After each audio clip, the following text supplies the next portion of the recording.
Welcome back to the channel. My name is Mike, and I am the owner of a Blackmagic Pocket Cinema Camera 4K. I believe that really, if you're a beginner and you're just getting started, the camera, the lens, and the batteries along with an SD card is enough.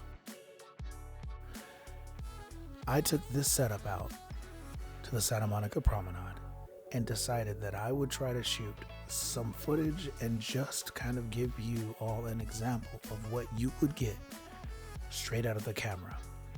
Notice here, people will say that micro four thirds sensors have problems creating depth of field. Look at the foreground, it's in focus. Look at the background. So yeah, micro four thirds sensors, they can give you shallow depth of field. Is it as shallow as a full frame camera or an APS-C Super 35? No. Ultimately, my goal was to show a representation of what someone might be able to create if they had just purchased a camera, a basic lens, a couple of batteries, and an SD card.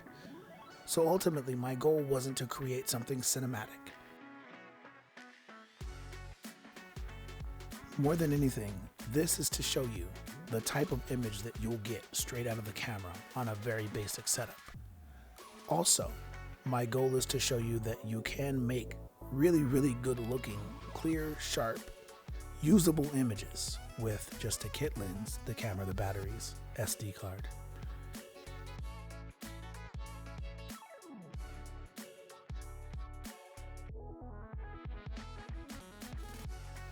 So many people really talk about this camera in a way that would lead you to believe that it's necessary to have a very expensive setup.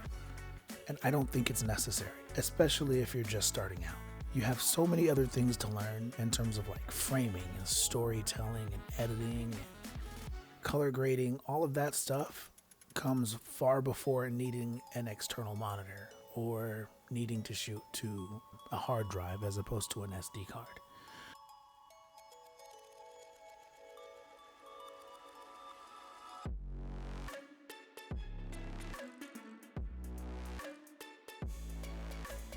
Remember, I'm shooting RAW to an SD card that I bought at Best Buy for like 40 bucks.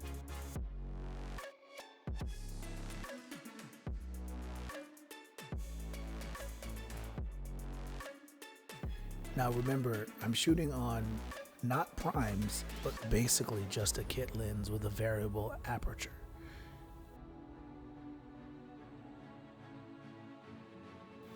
In the future, I'm going to definitely make a video that addresses what a kit lens is, what a variable aperture lens is, but suffice it to say, this is the most inexpensive lens or the most inexpensive type of lens that you can put on a Pocket 4K.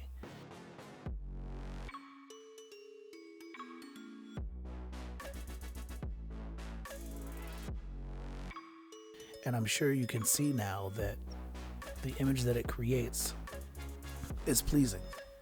There's no color grade on this. This is shot in the film profile with 12:1 compression. So what you're seeing is the lowest image quality basically that you can get out of a Pocket 4K. And still, the sharpness is acceptable. The low light performance is acceptable. The noise is not bad, right?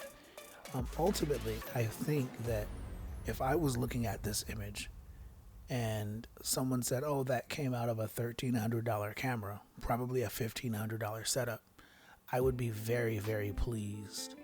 Ultimately, there are so many cameras in that price range that do a lot of stuff in terms of like full frame APS-C cameras and micro four thirds, right? 1,500 bucks is about the place where you really start getting advanced casual users into that price range. And ultimately, I think what this camera will allow you to do in terms of the image that you get in post, it's really far ahead of a lot of other cameras. You know, like the A7 III, the EOS R, those sorts of cameras that are somewhere in that price range, just under $2,000, right? This camera, this setup is about $500 cheaper than that. I'm shooting on the Lumix 12-60, and it's a basic kit lens for 4/3 mount cameras. Ultimately, I think the argument is this. You can absolutely use a pocket with a cheap lens, a very basic battery setup, and an SD card. The image quality is more than enough, and if you want to shoot small projects on this, you can. And if you want to learn how a cinema camera works, this setup is more than enough to get you started. Anyways, thanks for hanging out. Go shoot something cool. Like, subscribe, and share. I'm out.